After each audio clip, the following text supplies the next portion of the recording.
एक मशहूर अभिनेत्री एक शैम्पू के विज्ञापन की शूटिंग कर रही थी। स्क्रीन पर ऐसा दिखाना था जैसे वो बिना कपड़ों के आराम से नहा रही हो, लेकिन असलियत बिल्कुल अलग थी। उसने स्किन कलर की टाइट ड्रेस पहन रखी थी और कैमरे के एंगल का ऐसा खेल था कि दर्शकों को कुछ और ही दिखाई दे। बस एक दिक्कत थी, पानी बर्फ जैसा ठंडा था। ठंडे पानी की वजह से उसके चेहरे पर असली खुशी नहीं आ रही थी। डायरेक्टर ने तुरंत शूट रोक दिया और बोला, कट, एक्सप्रेशन सही नहीं है, एक बार फिर से। ये सुनते ही उसका मूड पूरी तरह खराब हो गया।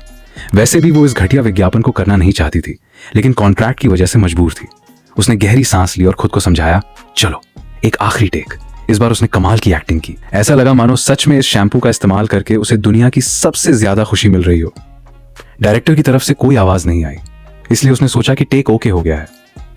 लेकिन तभी उसे महसूस हुआ कि अभी तक जो बर्फ जैसा ठंडा पानी गिर रहा था वो अचानक गर्म हो गया। उसने हैरानी से आंखें खोली और उसके पैरों तले जमीन खिसक गई। जहां कुछ सेकंड पहले शूटिंग का नकली बाथरूम था, वहां अब एक असली घर का बाथरूम मौजूद था। आसपास कैमरा नहीं, लाइट नहीं और न ही कोई क्रू मेंबर। पूरा सेट गायब हो चुका था। वो घबराकर जल्दी से बाथरोब पहनती है और बाहर निकलती है। बाहर दो छोटे बच्चे खेल रहे थे, वही बच्चे जो कुछ देर पहले विज्ञापन में उसके बच्चों का किरदार निभा रहे थे।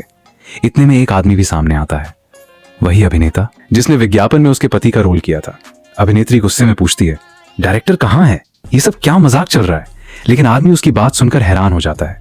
वो उसे उसके असली नाम से नहीं बल्कि हैदान कहकर बुलाता है, यानी वही नाम जो विज्ञापन में उसके किरदार का था। अब अभिनेत्री को पूरा यकीन हो गया कि पूरी टीम मिलकर उसके साथ कोई प्रैंक कर रही है। वो घर में हर जगह डायरेक्टर को ढूंढती है, लेकिन कोई नहीं मिलता। गुस्से में वो बाहर जाने लगती है।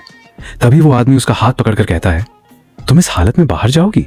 लोग क्या सोचेंगे? अब अभिनेत्री का सब्र टूट चुका था। उसे लग रहा था कि यह आदमी अपनी एक्टिंग में कुछ ज्यादा ही खो गया है। वो बालकनी की तरफ जाती है ताकि बाहर देखकर समझ सके कि आखिर चल क्या रहा है। लेकिन आदमी को लगा कि शायद उसकी पत्नी सदमे में आकर छलांग लगाने वाली है। वो तुरंत पीछे से उसे पकड़कर जोर से खींच लेता है। अब तो अभिनेत्री आग बबूला हो जाती है। मेरे ऊपर हाथ लगाने की हिम्मत कैसे हुई? वो तुरंत कपड़े बदलती है और गुस्से में घर से निकल जाती है। नीचे पहुंचकर उसे एक टैक्सी मिल जाती है। पीछे पीछे वो आदमी भी भागता हुआ आता है।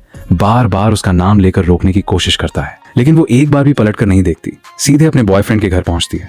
दरवाजा खुलते ही सबसे पहले बॉयफ्रेंड से टैक्सी का किराया भरवाती है और बिना कुछ सोचे आराम से सोफे पर लेट जाती है। लेकिन अगले ही पल बॉयफ्रेंड चौंक कर कहता है, मैडम आप हैं कौन? अगर अभी बाहर नहीं गई तो मैं पुलिस बुला दूंगा। ये सुनकर अभिनेत्री हंस पड़ती है। वाह, तो तुम भी इस प्रैंक में शामिल हो? तभी बेडरूम का दरवाजा खुलता है और बाहर आती है उसकी सबसे अच्छी दोस्त। लेकिन सबसे बड़ा झटका तब लगता है जब वो देखती है कि उसकी दोस्त उसी घर में उसके बॉयफ्रेंड के साथ रह रही है। दोस्त भी उसे पहचानने से इनकार कर देती है। अब अभिनेत्री के दिमाग में सिर्फ एक ही बात आती है, अच्छा तो तुम दोनों का अफेयर चल रहा है, इसलिए मुझे पहचानने का नाटक कर रहे हो। अपनी इज्जत की वजह से वो वहां एक मिनट भी नहीं रुकती। सीधे उस बार में पहुंचती है जहां उसकी पूरी फिल्म टीम अक्सर पार्टी करती थी। उसे देखकर सभी लोग सामान्य व्यवहार करते हैं। वो डायरेक्टर के पास बैठते ही गुस्से में अपने बॉयफ्रेंड और दोस्त की शिकायत शुरू कर देती है। लेकिन डायरेक्टर जो जवाब देता है उसे सुनकर उसके होश उड़ जाते हैं। डायरेक्टर हैरानी से कहता है, अरे वो दोनों तो बहुत पहले ही अपने रिश्ते का ऐलान कर चुके हैं, इसमें नई बात क्या है? अब सवाल यह था, अगर पूरी दुनिया यही मान रही है कि उसका बॉयफ्रेंड किसी और का है, तो आखिर वो खुद है कौन? लेकिन अब तो हद ही हो गई थी। अभिनेत्री बार बार चिल्ला रही थी, तुम लोग हो कौन? आखिर सब मिलकर मेरे साथ ऐसा मजाक क्यों कर रहे हो? क्या मुझे पागल बनाना चाहते हो? उसकी हालत देखकर सिक्योरिटी गार्ड्स को भी लगा कि शायद उसका मानसिक संतुलन बिगड़ चुका है। उन्होंने बिना कुछ सुने उसे बाहर निकाल दिया। अब उसके पास जाने के लिए कोई जगह नहीं बची थी। आखिरकार उसने टैक्सी ली और अपने असली घर पहुंच गई। लेकिन वहां जो उसने देखा, उसने उसकी आखिरी उम्मीद भी तोड़ दी। घर के अंदर कोई अनजान परिवार रह रहा था। दीवारों का रंग बदल चुका था, फर्नीचर बदल चुका था, यहां तक कि पूरे घर का नक्शा भी पहले जैसा नहीं था। अब उसे समझ आने लगा कि अगर ये कोई प्रैंक है तो दुनिया का सबसे खतरनाक और सबसे महंगा प्रैंक है। बेबस होकर वो फिर उसी आदमी के घर लौटती है जो खुद को उसका पति बता रहा था। कम से कम टैक्सी का किराया तो वही चुका सकता था। घर पहुंचते ही उसकी नजर टीवी पर जाती है और वहां एक और बड़ा झटका उसका इंतजार कर रहा था। जिस टीवी सीरियल में कभी वो खुद हीरोइन थी, अब उसी में उसकी सबसे अच्छी दोस्त मुख्य अभिनेत्री बनी हुई थी। फिर उसने पास रखी फैमिली फोटो उठाई। फोटो में वो वही आदमी और दो बच्चे एक खुशहाल परिवार की तरह मुस्कुरा रहे थे। अब सारी बातें उसके दिमाग में जुड़ने लगी। वो धीरे से खुद से बोली, ओह, मतलब मैं सिर्फ शैम्पू नहीं धो रही थी, मैं तो पूरी जिंदगी बदलकर किसी और की दुनिया में आ गई हूं। अब वो सुपरस्टार आमी नहीं थी, अब उसकी पहचान थी हैदान, एक साधारण गृहिणी। उसे अब भी यकीन नहीं हो रहा था, इसलिए उसने उस आदमी की दाढ़ी जोर से खींची। शूटिंग के समय तो ये नकली दाढ़ी थी, लेकिन इस बार दाढ़ी असली थी। अब उसे सच मानना ही पड़ा। उस रात उसने उस आदमी को कमरे से बाहर निकाल दिया और अकेले सो गई। उसे उम्मीद थी कि सुबह उठते ही सब पहले जैसा हो जाएगा, लेकिन सुबह हुई और दोह स्वप्न अब भी खत्म नहीं हुआ था। उधर वो आदमी सोच रहा था कि शायद उसकी पत्नी याददाश्त खो बैठी है। वो उसे पहले जैसा महसूस कराने की कोशिश करने लगा। आमेई घबरा गई। वो तुरंत बहाना बनाकर कमरे से भाग निकली। नाश्ता भी ठीक से नहीं किया था कि तभी फोन बज उठा। उसे ऑफिस से कॉल आया, आप फिर लेट हो गई हैं। अब उसे पता चला कि इस नई दुनिया में हैदान नाम की इस महिला ने एक कंपनी में क्लर्क की नौकरी कर रखी थी। ऑफिस पहुंचते ही उसने इंटरनेट पर अपना नाम खोजा, सुपरस्टार आमेई, लेकिन कोई रिजल्ट ही नहीं मिला। जिन फिल्मों ने उसे मशहूर बनाया था, अब उन सभी की स्टार उसकी वही दोस्त थी। यानी इस दुनिया में आमेई नाम की कोई अभिनेत्री कभी थी ही नहीं।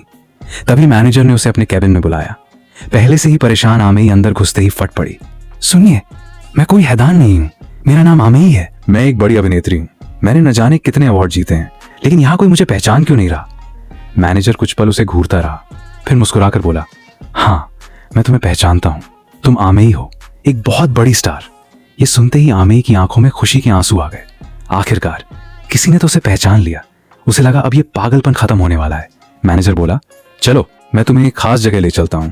आमेई खुशी खुशी उसके साथ चल दी, लेकिन गाड़ी शहर से निकलकर सुनसान इलाके में पहुंच गई। मैनेजर ने सीट पीछे की और मुस्कुराकर बोला, आओ। आमेई पहले तो कुछ समझी नहीं, लेकिन अगले ही पल उसका दिमाग सुन्न हो गया। असल में इस दुनिया की हैदान का अपने ही मैनेजर के साथ अफेयर चल रहा था। मैनेजर को लगा कि आज फिर वो कोई नया रोल प्ले कर रही है और खुद को फिल्म स्टार बताकर रोमांच बढ़ा रही है। शाम को घर लौटी तो एक फैमिली डिनर रखा गया था, लेकिन सबसे बड़ा झटका तब लगा जब वही मैनेजर भी मेहमान बनकर वहां पहुंच गया। पूछने पर पता चला वो उसके पति का रिश्तेदार था। अब तो आमेई का दिमाग पूरी तरह घूम चुका था। वो वॉशरूम में जाकर रिश्तों की पूरी गुत्थी सुलझाने की कोशिश करती रही। तभी उसकी नजर शेल्फ पर रखी एक बोतल पर पड़ी, वही शैम्पू जिसका विज्ञापन वो शूट कर रही थी। उसकी आंखों में उम्मीद की चमक लौट आई। अगर इसी शैम्पू से मैं यहां आई हूं तो शायद इसी से वापस भी जा सकती हूं। वो बिना एक सेकंड गंवाए फिर से सिर धोने लगी, लेकिन पति अब तक उसकी अजीब हरकतों से डर चुका था।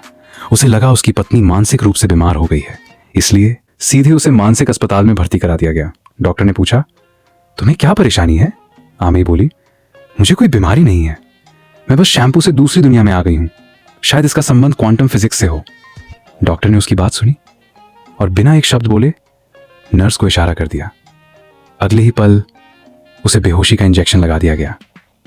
जब उसकी आंख खुली, वो मानसिक अस्पताल के बंद वार्ड में थी। दिन गुजरते गए, चारों तरफ मानसिक रोगी, बंद कमरे और अकेलापन। धीरे धीरे उसे लगने लगा कि कहीं सच में वो भी पागल तो नहीं हो रही। एक दिन उसने टीवी पर अपनी दोस्त को इंटरव्यू देते देखा। वो मुस्कुराकर बोली, इतनी खराब एक्टिंग करके भी सुपरस्टार बन गई। और तभी उसके दिमाग में बिजली सी कौंधी। रुको, मेरी पहचान बदल गई है, लेकिन मेरी एक्टिंग तो नहीं बदली। यही उसका सबसे बड़ा हथियार था। उस दिन के बाद उसने खुद को आमेई कहना बंद कर दिया। अब वो पूरी तरह हैदान बनकर रहने लगी। कुछ समय बाद डॉक्टरों ने उसकी दोबारा जांच की। इस बार उसने हर सवाल का जवाब बिल्कुल सामान्य इंसान की तरह दिया। आखिरकार उसे अस्पताल से छुट्टी मिल गई।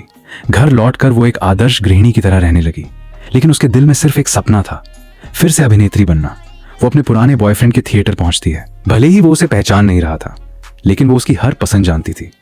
किसी तरह वो उससे ऑडिशन का मौका हासिल कर लेती है और जैसे ही स्टेज पर परफॉर्म करती है, पूरा थिएटर तालियों से गूंज उठता है। डायरेक्टर तुरंत उसे अपने नए नाटक के लिए चुन लेता है। आमेई की खुशी का ठिकाना नहीं रहता। उसे लगता है अब वो फिर से स्टार बन जाएगी, लेकिन किस्मत को शायद कुछ और ही मंजूर था। शो शुरू होने से ठीक पहले डायरेक्टर को पता चलता है कि वो शादीशुदा है और 2 बच्चों की मां भी। नई अभिनेत्री के लिए यह बात करियर खत्म करने जैसी थी। उसी पल उसे नाटक से निकाल दिया गया।